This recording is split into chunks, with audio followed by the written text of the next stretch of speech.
Fala pessoal, tudo bem com vocês? Meu nome é Gustavo, né? Mais conhecido aqui como Nerd do Agro nesse perfil aqui. E hoje eu estou aqui com uma convidada muito especial, minha amiga, minha colega Verônica, do curso de agronomia.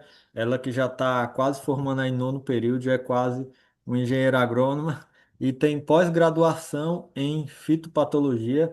É uma pessoa que tem muita coisa importante, né, para falar para mim e para vocês também. E hoje a gente vai bater, trocar aqui algumas ideias, falar aqui um pouco sobre a cultura da mandioca, né? Ela que é da região de Lagarto e também presidente da Associação do Quilombo, é professora. Verônica, se quiser se apresentar aí, falar um pouco sobre você, seus projetos, fale um pouco sobre você. Muito obrigada, em primeiro lugar, né, Gustavo, por me convidar aqui no seu espaço, Nerd do Agro, para que a gente possa falar um pouquinho, né, sobre, na verdade, falar não, fazer uma troca de conhecimentos, né, entre Sergipe e Bahia, na região de Paripiranga e circunvizinhanças.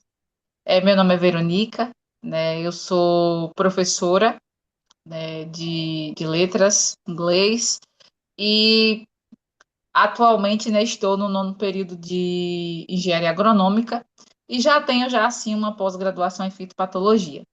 Como presidente aqui da Associação do Povoado Quilombo, né, eu tenho trazido essa imagem, né, e a representatividade da agricultura familiar, né, como base de desenvolvimento tanto na agricultura quanto também, né, nos recursos financeiros que é trazido para as famílias, né, com base nas suas pequenas produções. É muito bem, muito importante, né, você falar sobre agricultura familiar, né? Às vezes eu até brinco, meu perfil é nerd do agro, só que eu não sou bem do agro, né? Como diz assim, eu sou também filho de pequenos agricultores, né, da agricultura familiar e muito bacana esse seu trabalho aí de estar mostrando como que é a realidade, né, da agricultura familiar. E é muito importante, né, que esse pessoal que leva comida, esse pessoal que produz, né? E aí eu queria fazer algumas perguntas para você. Você que conhece muito, né, vê a realidade, né? Aqui na minha região, o pessoal trabalha muito com milho e com feijão. Mandioca que não é algo tão comum aqui para a gente. Aí eu queria te perguntar quais são as pragas mais comuns na cultura da mandioca que você vê que hoje assim atrapalham os produtores e como é que eles lidam com isso? É uma diferença bem grande, né, entre a região de Paripiranga e a região de Lagarto, porque embora, né, a gente saiba que são cidades, apesar de ser estados diferentes, são bem próximas, mas existe uma diferença muito grande nas suas culturas. Aqui em Lagarto, né, nós temos uma cidade que territorialmente é uma das cidades, né, que tem um território muito grande dentro do estado de Sergipe, mas nós somos ricos em ter solos argilosos, né? Então, isso é uma das principais vantagens para se ter um cultivo de mandioca. Também se tem também, Gustavo, a questão das nossas tradições ancestrais, né? Lagarto era, sim, uma cidade, um território que era povoado por povos indígenas, então já se tinha um cultivo de mandioca muito grande aqui. Então, essa herança da ancestralidade, ela chega agora, aqui no, nesse século, para a gente também, né? A base da economia de Lagarto na agricultura, em parte, ela é do cultivo de mandioca. E se tratando-se de pragas, pragas e doenças, eu já trago também para você um desses fatores, o que é uma satisfação maravilhosa trabalhar em solos argilosos, né? Porque, por exemplo, eu, Veronica, né, eu gosto do solo daqui porque ele é um solo soltinho, fácil de manusear, né? O agricultor familiar, que ele trabalha com a enxada, então ele acaba tendo mais facilidade de estar ali rotacionando o manejo também. Quando eu falo das pragas e das doenças, né, eu gosto de levar já aonde se você tem um fator positivo, também tem um fator ali negativo que está ali para agregar. Por nós termos solos argilosos, que é a famosa areia, o que é que acontece? Em períodos quentes, quando a gente tem interferência de altas chuvas, quando você tem a junção de muita chuva e muito calor, você tem ali um acúmulo de água no solo. E aí é onde vem a podridão das raízes, né? E aí você começa a ter, né, por meio dos fungos de fitófora e fusário, você acaba tendo ali já uma podridão de raízes. Uma coisa também que é muito comum aqui, que é uma praga, é a mandarová. A mandarová ela é uma lagartona verde, grande, bem gordinha. Muita gente diz que é feia, mas para mim é uma das pragas bonitinhas que eu É, acho, né? Eu acho lindo aqueles lagartão verde. Mas essas lagartas, né, elas acabam, né, comendo toda a parte aérea do pé da mandioca, e aí isso, né, gera já uma perda também muito grande. Outra coisa são os ácaros, né, que lá nos períodos de verão intenso, né, os ácaros eles vêm e eles acabam, né, trazendo um amarelamento das folhas, né, as murchas, e aí a gente tem também uma perda muito grande. sim, sim. É, inclusive eu estava até pensando, né, como é que tá essa região daí, né? Porque aqui também a gente viveu um cenário muito parecido. Aqui fez muito calor e também passou muito dia com estiagem, sem chover, né? Acredito que também, assim, foi favorável aí, né, para o aparecimento, né, de algumas pragas, né? A gente sabe que o clima, ele vai influenciar muito, né, nessa questão da E praga, né? E é assim, porque, por exemplo, a mandioca, né? Imagina lá que a gente está no período de muito calor. E aí vem lá no verão aquelas chuvas, né? As chuvas de verão. Quando ela entra em contato com o solo, que está ali, daquela densidade de calor, o que é que acontece? Você tem ali uma junção que faz o aceleramento da podridão da raiz. Então, aquilo ali para o agricultor familiar, ele não tem como medir, ele não tem como acompanhar esse processo que está acontecendo lá de fusão ali no solo. Né? Por isso que é importante, por exemplo, né, hoje, quando você se trabalha em larga escala, você não vai trabalhar a questão da cobertura, né? Porque não tem como você fazer uma cobertura de mulch numa mandioca, né? Você trabalha ali com em larga escala, né, que não é a situação, por exemplo, do Quilombo, onde eu moro em si, porque Lagarto é uma cidade muito grande, mas você tem, por exemplo, ali como na Brasília, no Genipapo, que se tem fábricas de farinha onde os produtores eles precisam trabalhar em larga escala. Então não tem como ele estar tá fazendo ali manejo de mulch natural, porque algo gigante que se trabalha, né? Quando você trabalha dentro da agricultura familiar, né, uma áreazinha pequenininha, onde o agricultor ele quer fazer uma cobertura de mulch natural, né, de palhada, ainda eu acho que ainda dá para fazer assim, mas não tão grande, né? A gente tem o exemplo aí de Tiago aí em Paripiranga, que ele é o desbravante da mandioca, Uhum. né, aí em Já. Paripiranga, com o cultivo de macaxeira. A Amor ao Campo ela faz exatamente isso. Ela coloca o mulch natural, né, intercalado nas fileiras, para que tenha ali uma umidade preservada, tenha uma atividade microbiana também ali.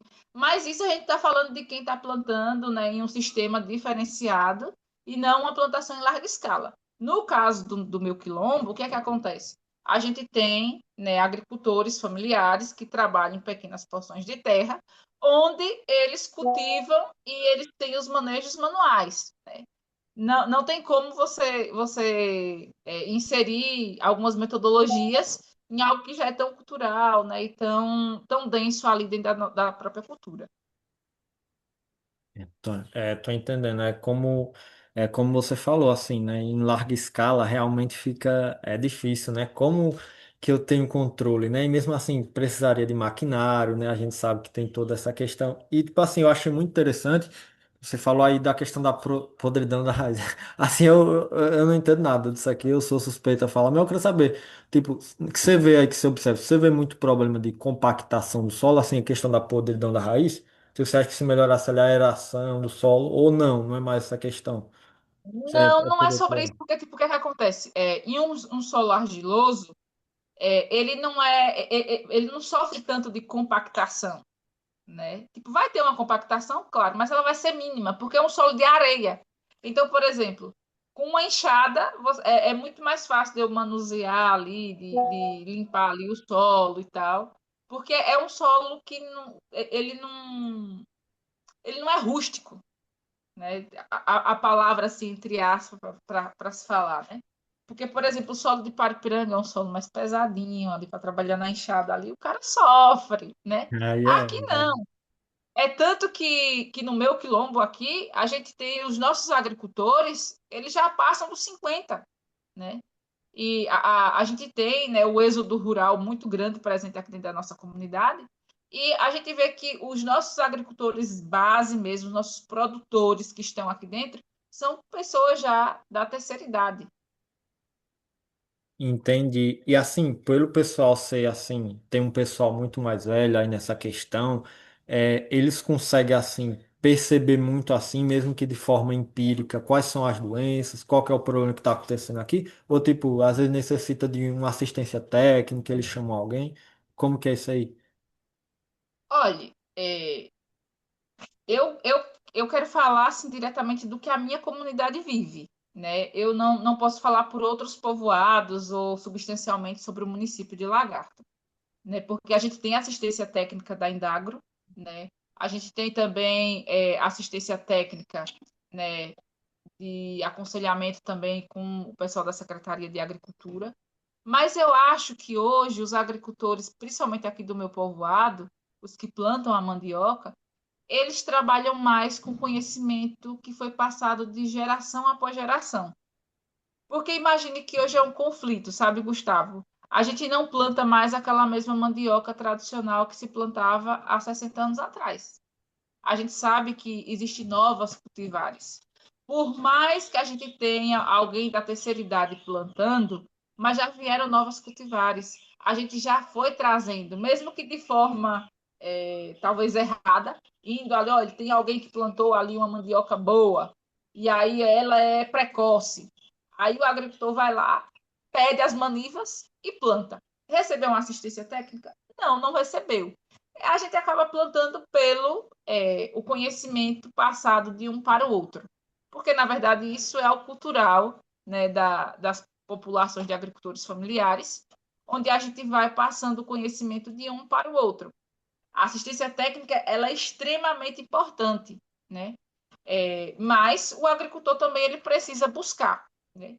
Enquanto associação, né, há 2 anos atrás, nós recebemos, né, a presença de Valtenes, lá da Indagro de Itabaiana, aqui ele falou um pouquinho sobre o cultivo de mandioca e tal, né, no sistema agroecológico.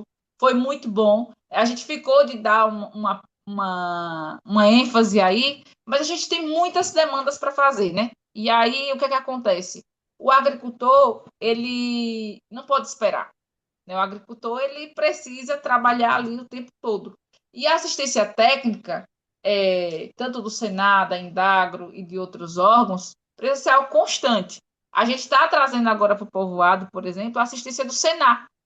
O Senar é algum por meio do Sindicato dos Trabalhadores Rurais de Lagarto, né? O Senar ele já começou a acompanhar algumas casas de agricultores aqui do povoado, mas isso não parte do Senar, isso vai partir do agricultor que queira receber o Senar, né, para fazer o acompanhamento. Pô, que bacana. E assim, eu imagino assim que pode até gerar uma certa resistência, né? Porque como você falou, né, é uma questão cultural, né? Tem um pessoal que falou, pô, eu já faço isso, meu avô já fazia, meu pai já fazia, não sei quanta geração. Quem é esse aí que acabou de chegar agora tá querendo me ensinar como é que faz? Exatamente. Mas é importante, sabe, essa troca de conhecimento, que eu acho que esse pessoal também tem muito para ensinar para mim, para qualquer engenheiro agrônomo aí, porque assim, não basta a pessoa ver só a teoria, você tem que ver na prática ali como é que faz, como é que é o manejo ali do pessoal.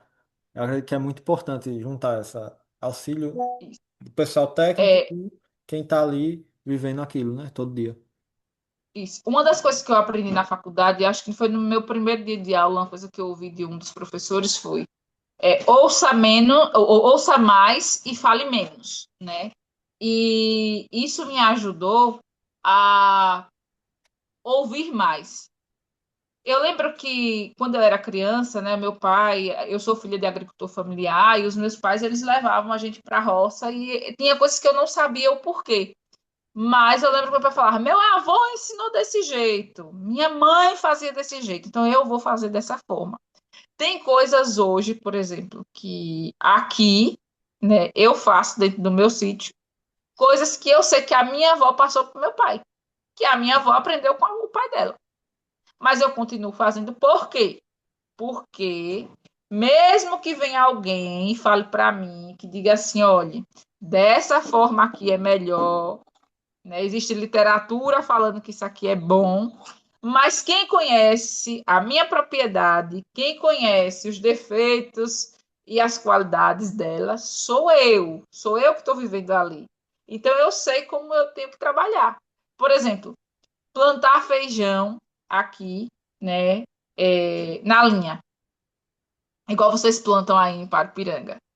Para mim, na minha propriedade, não dá certo. Por quê?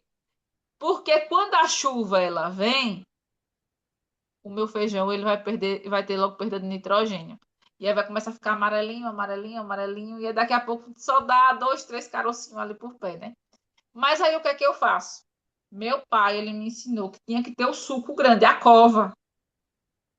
Então, quando eu vou plantar feijão, eu já percebi, eu já fiz experimento. Se ele for plantado na cova, ele vai dar melhor.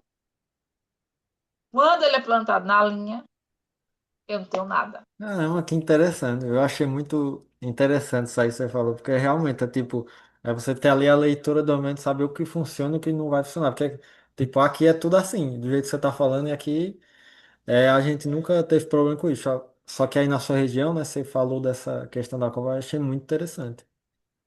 É realmente assim, é Isso. você ter a leitura do ambiente, saber o que funciona, o que não funciona. E assim, sobre a cultura da mandioca, tem algumas doenças que vêm assim da própria maniva, que vocês têm que ter cuidado, ter algum cuidado em relação a isso? Ou não, sim? Olha, a gente já sabe que, por exemplo, como a replicação da mandioca ela é feita por meio da maniva, então, se você vai tirar de um lugar que não tem precedência, se você vai é, cortar a maniva para que ela seja feita a reprodução dela, e ela já esteja em uma área infectada, seja de vírus ou de doença, com certeza vai passar. Com certeza vai passar. Porque é uma reprodução que eu vou tirar já de um lugar que já está infectado. Então, é necessário, para fazer uma reprodução boa, é preciso saber de onde as suas manivas. E isso eu falo, Gustavo, independente do que você for plantar, se seja mandioca, se seja milho, né, se seja feijão. É aquela coisa, eu vou plantar um grão, esse grão está infectado, ou teve algo, né? Porque existe a diferença entre você plantar grão E e plantar existe a semente. diferença entre você plantar semente, É né? verdade. Então, quando você planta o grão, eu gosto de plantar fava, mas eu planto o quê? O grão, porque eu tirei aquela fava ali esse ano, eu vou É. guardar uma quantidade para no ano que vem eu plantar ela. Mas é Se algo seu, né? Você sabe a existiu, origem, né? Você não tá pegando algo desconhecido que vai levar um problema fitossanitário, uma doença, né? mas digamos que houve ali uma praga, houve ali uma doença ali naquelas faveiras. E quando eu for plantar ela no ano que vem, vai dar do mesmo jeito. É. Que é genético, né? Se houve uma deficiência ali, é provável que haja uma deficiência na próxima replicação. Aqui a gente vê muito isso com feijão. Aqui é grão, grão, pessoal plantando. E é como você falou, todo ano volta os mesmos problemas. Sim, E assim, você já falou de uma questão cultural, né? Você já falou de uma questão que envolve até a ancestralidade, né? Toda a história aí do sim. povoado. E para você, assim, o que calma, peraí. Desculpa. Sim. Aliás, eu vou deixar essa pergunta aqui pro final. Eu queria te perguntar também. sei que eu vou começar a estudar sobre fitopatologia. Eu queria saber como é que você diferencia assim na prática, tem algum critério, e como você assim aprendeu, tipo, a você bater o olho e falar, putz, isso aqui é uma doença ou isso aqui é uma deficiência nutricional? Tipo, você foi praticando ao longo do tempo? Que tipo de critério você utiliza? Ou é algo que é Olha, mais da prática, sabe? Diana? nós somos eternos aprendizes, né? Eu acho que uma das coisas que eu aprendi na universidade com os nossos professores é que a gente precisa sempre da prática, né? A prática ela vai levar à perfeição. Hoje, por exemplo, quando eu entro dentro da, da minha roça, né? O que é que eu observo? Eu observo a sequência. Se eu quero identificar se ali é uma falta de nutriente, por exemplo, esse ano eu plantei um milhozinho aqui. E aí eu comecei a observar que existia uma sequência nas folhas dela, do milho, que me indicavam que ali faltava zinco ali naquela plantação. Eu já tinha feito, né, a nutrição da planta, mas depois daquela nutrição eu vi que tinha ali um fator que determinava para mim que ali tinha uma falta. Da mesma forma, quando você entra no milho que você vê ele todo amarelinho, você vai falar assim: se é uma malha extensa, você vai ver que ali é falta de nitrogênio, né? E aí, quando você pensa na doença, você vai observar os casos, né? Se tem uma sequência, como foi que começou. Geralmente, quando começa, não vai começar em todas as linhas plantadas. Ela vai começar em uma planta, em outra planta, aí você vai lá, você vai olhar, ver os sintomas, o que é, aí você vai ver se ali é uma praga, né? Se tem a presença dos patógenos ali, né? Ou se é uma doença. Por exemplo, na mandioca, né, quando eu quero ver se tem podridão de raízes, ela não vai dar podridão de raízes toda. Qual é a primeira coisa que eu vejo se está havendo podridão de raízes? As minhas folhas caem todas. Elas ficam amarelas e elas murcham e caem. Aí fica lá a maniva toda seca. Do nada. Você acha que vai fazer duas linhas daquele jeito ali? Não, não vai fazer duas linhas. Quando você arranca a planta que ela está seca, você já vê que todos os frutos estão podres, aquele cheiro azedo. E aí você vai ver ali a presença ali, né, de fungos ali dentro da própria raiz, quando ela já ainda está em bom estado. Mas em um feijão, a mesma coisa. Você vai ver lá, é mosca branca que está lá no feijão. Quando você chegar na planta, você já vai observar lá já que é a mosca branca.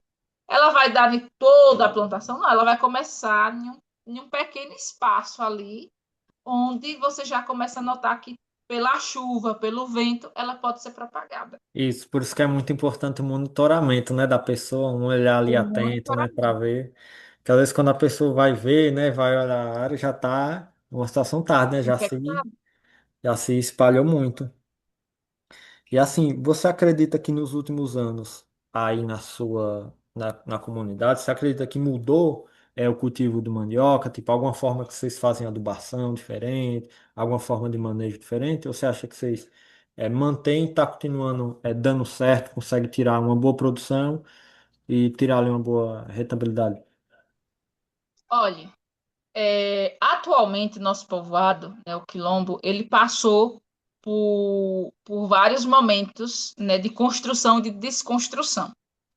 No nosso povoado, nós tivemos, né, duas casas de farinhas que elas eram, né, comunitária, onde as pessoas elas faziam, né, isso quando começou o movimento associativista.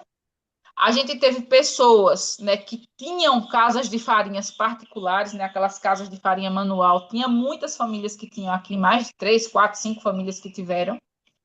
Mas eu lembro que na minha idade, né, deu ali com os meus 9 anos, nós tínhamos 5 casas de farinhas, né, aqui no povoado, né?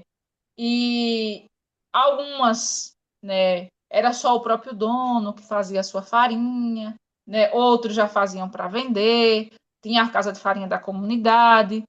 Mas o que é que aconteceu?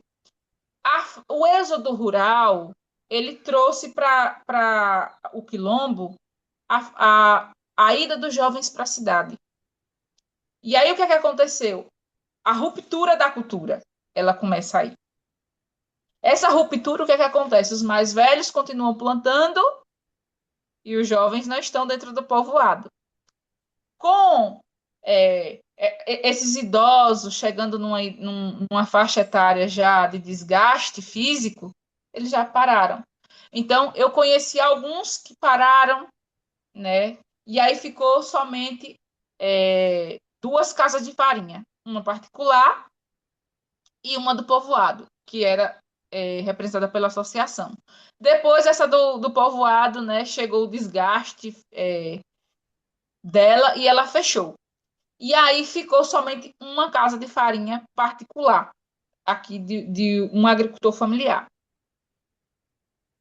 Essas intempéries, elas mudaram completamente a forma do quilombo cultivar. Por quê? É, começou a ter o surgimento de outras culturas dentro do povoado, porque a gente também trabalha muito com maracujá, mas começou a vir também as olerícolas, plantação de tomate, plantação de pimentão, de quiabo, abóbora, começaram a vir também ali dentro do povoado. E houve um enfraquecimento da cadeia da mandioca dentro do povoado. Mas, mesmo assim, né, esse agricultor que tem a sua casa de farinha, ele continuou por 10 anos aí vendendo a sua farinha e mantendo. Agora, por meio das emendas participativas, né, que a gente tem de emendas federais, né, do Senado, a gente conseguiu, né, maquinário para trazer uma nova casa de farinha, né, como fábrica toda mecanizada para dentro do povoado.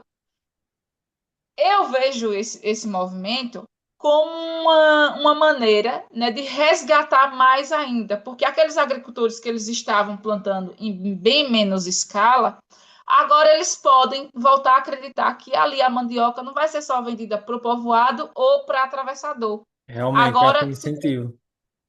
isso vai ser um novo incentivo ali dentro.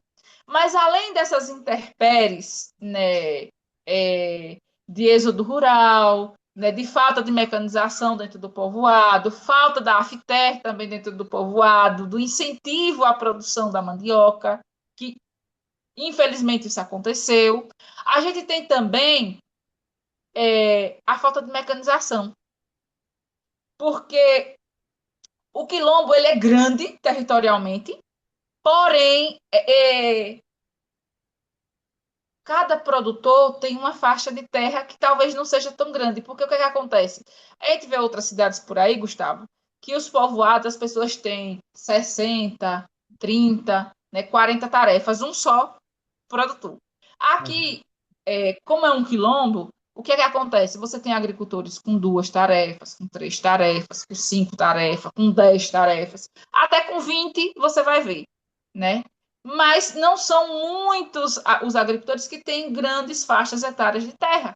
Então, acaba sendo dividida a sua plantação. O que é que vai plantar, o que é que não vai, né? Porque nós utilizamos ainda o policultivo, né?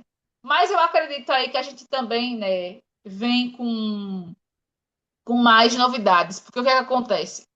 A Embrapa e a Indagro, eles têm trabalhado na questão de cultivares novas, isso já foi inserido aqui dentro, né? A minha mandioca que eu plantei no ano passado, ela já foi uma mandioca, né, que é uma mandioca precoce, né? Ela já foi um melhoramento genético. Então, o que é que acontece? Essa parte vai fazer com que a gente tenha, né, melhor desenvolvimento da mandioca dentro do povoado. E isso também até em outras culturas. A gente precisa trazer, né, essas mudanças de fora para dentro. E nós, como jovens, somos os responsáveis por isso, né? Porque eu sempre falei na faculdade que, tipo assim, eu não me vejo a mulher do agro, eu me vejo a mulher da agricultura familiar, né? Eu sou representante da agricultura familiar, porque a gente não tem vastas extensões territoriais entre Sergipe e Bahia, não. Aqui na nossa região, muita gente fala, eu sou do agro. Mas com 10 tarefas de terra, você é do agro? Com 20 Não. tarefas de terra, você é do agro? Não, né? Pelo amor de Deus. Então a gente tem que entender que nós somos da agricultura familiar. E a agricultura familiar tem muitas políticas públicas que podem ser trazidas, né, como melhoramento para que a gente possa ter uma rentabilidade melhor. É verdade. Para para pensar agora. O nome do Fernando Dória passa a da agricultura familiar também. Pô, mas é verdade isso aí que você falou. Se você fez o trabalho, é muito importante, sabe? Com essa questão dessas emendas, né? Trazer visibilidade para o pessoal, né? Como você falou, né? Você já tem a cultura do maracujá, já começaram a ter a cultura do pimentão, quiabo. E tudo isso, assim, é muito bom, sabe? Para a comunidade, porque além de você continuar, como você estava falando assim, algo cultural, você está trazendo, tipo assim, coisas novas, né? E, tipo assim, é bom para todo mundo. Você tem um clima favorável, você tem uma boa produção, auxílio ali na economia, que tenho certeza que é muito importante aí para a economia da região, e tudo isso é muito importante. E sim, Verônica, além disso, o que é que a mandioca, que todo esse cultivo representa assim para a vida das pessoas, para a vida das famílias? Olha, eu acho que a mandioca ela é o que mais representa a cidade de Lagarto, né? É tanto que nossa cultura, né, os nossos festivais, né, É que tudo que a gente tô faz, gravando ele aqui. é trazido em prol da mandioca aqui. Então, a mandioca ela traz para a gente uma herança ancestral, né? A gratidão pelos primeiros povos indígenas que foram os verdadeiros colonizadores de Lagarto, que implantaram ali, né, coisas boas. Como eu sou grata, né? Porque para mim, por exemplo, o quilombo que somos cortados aqui por dois rios, então aqui existia uma colônia de aldeia indígena, onde essa aldeia ela foi responsável por trazer os negros para cá e formalizar aquela comunidade. Né? Então, como eu sou grata por meio desses ancestrais, ter hoje uma comunidade, né, onde ela tem a sua base como a agricultura familiar, né? Hoje a gente tem diversas culturas sendo plantadas dentro do povoado, mas eu acho que a mandioca ela é sim o que nos representa também, porque a mandioca você vai tirar a farinha, você tira o beiju, você tem tantas outras coisas que você pode fazer com mandioca, né? Que eu acho que hoje eu vejo a mandioca como um caminho para o sucesso, É verdade. Como porque, diria porque Lucimário, né? Uma cultura genuinamente brasileira, né? Não sei se você lembra de falar e isso uma na sala cultura dele. genuinamente brasileira. E que eu acho, Gustavo, que nós precisamos, eu acho que o que nós precisamos trazer para a nossa cultura é o enriquecimento que outras pessoas têm lá fora. Às vezes nós não sabemos o tamanho da riqueza que nós temos nas mãos. A gente não sabe. Agora eu vou dizer para você, você acha que o agricultor familiar, né, que mal conseguiu terminar a sua escola primária, que ele não tem conhecimento sobre as leis que ele tem direito, das políticas públicas que ele pode estar ali engessado dentro. Você acha que ele tem visto o mundo lá fora? Não. Ele não tem visto o mundo lá fora. Então eu vejo hoje que existe muitas coisas que podem ser trazidas para dentro das pequenas comunidades, das pequenas cidades, que podem mudar a vida dos agricultores familiares. Porque a gente já tem aí, por exemplo, que shampoo processado de mandioca. Cremes Caramba, de cabelo interessante. processados de mandioca. Interessante. E sabe onde é que esses produtos eles ficam? Eles não ficam aqui. Esses produtos vão para fora. Putz, acontece muito isso, né? Igual a carne no Brasil, né? A gente exporta a nossa melhor carne e a gente consome a nossa pior carne. Você pensa, pô, que loucura, né? A gente vende o melhor e consome, né? Exatamente. Então, assim, eu vejo que a gente poderia tirar muito mais proveito. Só que aí para o agricultor familiar fica, sabe o quê? O manejo, a questão fitossanitária que ele precisa cuidar, a venda para o atravessador. E aí, no final, só fica para o agricultor familiar despesas, porque ele acaba gastando mais do que ele poderia lucrar. Então, a gente precisa trazer, por exemplo, a minha visibilidade hoje é que eu acho que o agricultor familiar ele precisaria, né, ter a noção. Por isso que eu acho que o cooperativismo, o associativismo, ele pode trazer mudanças significativas para dentro de uma comunidade. Porque você vai trazer, Gustavo, para essas pessoas oportunidade. Oportunidade de você ver, Gustavo, que por meio de uma mandioca que eu planto, eu posso, né? Eu posso criar um produto. Então, o agricultor familiar ele precisa entender, né, que ele não tem só trabalho, mas que ele também pode ter outras vertentes mais favoráveis para ele. É verdade. E é muito importante, igual esse trabalho que você está fazendo, de assim, tipo, abrir um pouco os olhos assim para uma nova realidade, né? Porque às vezes a pessoa tá tão focada e pensando naquilo que fez a vida toda que esquece de abrir os olhos e falar, opa, tem essa possibilidade aqui, eu posso fazer isso aqui, porque é como você falou, às vezes a pessoa não tem nem conhecimento das leis e direito. Eu mesmo, assim, às vezes eu fico vejo na internet, alguns sites do governo, alguns direitos que eu tenho como cidadão e eu não sabia. Entendeu? Porque a gente, às vezes, a gente não para para pensar ou para refletir assim, tipo, sabe, abrir os olhos, olhar o mundo, que oportunidade que eu tenho.